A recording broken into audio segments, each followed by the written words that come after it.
Minnesota Vikings are heading into the 2023 NFL Draft technically with only 4 draft selections in the 1, 3, 4, and 5, but they are projected to get an extra 5th-round compensatory pick through the compensatory pick formula, which is a netting off of free agency. Now, I'm talking about strictly the free agent compensatory pick formula as opposed to the joint resolutions when it comes to the hiring of minority GMs and head coaches. So just looking at the free agency side, Vikings should and could be in line for an extra 5th-rounder, as this is from Over the Cap. So now the NFL compensatory pick formula is proprietary, but Over the Cap has a really good beat on what's been going on. And the Vikings are in line for the 5th-rounder because losing Gronklin to the Jets for $7 million per. And then you have the netting off of Mason Cole versus Harrison Phillips, as well as Xavier Woods versus Shondon Sullivan.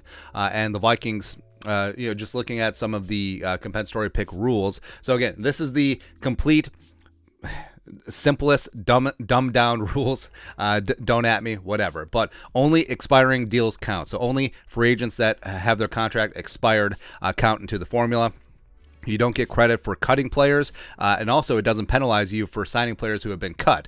So that's a very interesting way to work and maneuver that formula. Now, if you lose more free agents than you sign, you get picks in the simplest terms. 32 total picks are awarded per draft from the free agency compensatory picks, rounds 3 through 7 on the back end, and you have a maximum of 4 picks per team. And teams like the Patriots, teams like the Ravens have famously really worked this system, both in keeping their signing of expiring contract free agents low, as well as allowing their expiring contract free agents to leave, as well as the free agents that they do sign, targeting ones specifically, ones that have been cut, which again do not enter into the formula. Now, like we said, Vikings are in line for an extra 5th, but for 2024, which again, free agency cycle and then the compensatory picks are tallied on to next year's draft. So in 2024, the Vikings could be set up extremely well, because the Vikings are currently $24 million over the cap. Now, as I've outlined before, there's lots of ways that they can open up significant cap room by moving on from some veteran contracts.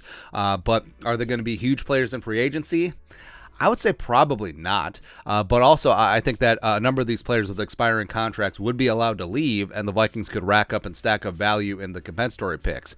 So there's 5 players that have market value estimates attached to them. That's from our friends at Spot Rack, and that's their estimated open free agency value per season. And some of the numbers make you raise an eyebrow. So Irv Smith Jr., estimated market value of $10.2 million, trying to go the Evan Ingram route, where it didn't work out with Ingram in New York. It obviously worked out very well this year in Jacksonville. I think that a team could bet on Irv Smith Jr. in a similar fashion. Garrett Bradbury had the best season of his career, although his first 3 seasons set the bar very low. But I mean, if a team is going to offer Bradbury 11 or 12 million per season, deuces.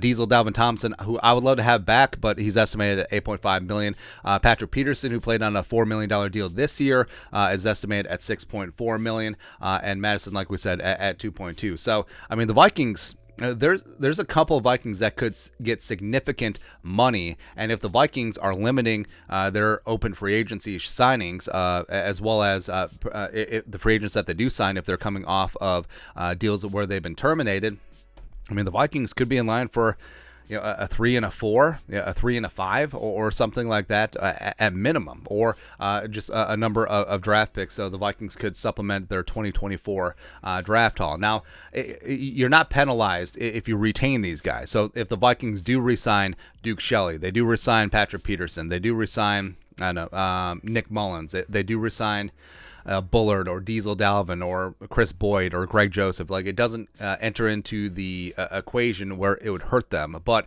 say the Vikings do all that and they let Irv leave and Bradbury leave, and they're pretty limited in what they do in open free agency. I mean, that's probably a 3 and a 4 right there at minimum. So the Vikings, it all adds up at the end of the day. And I understand that talking about things that pertain to the 2024 NFL draft are sort of whatever, but it's exactly what Kwesi needs to do. It's exactly how you build a consistent contender. And like we said, the Ravens have worked the system very well with Ozzie Newsome and Eric DeCosta. The Patriots have worked the system very well with Belichick. So hopefully Kwesi is going to be consistently working the system the way that Spielman did for a number of seasons, and it did pay some dividends. So, except for when he missed on the draft picks.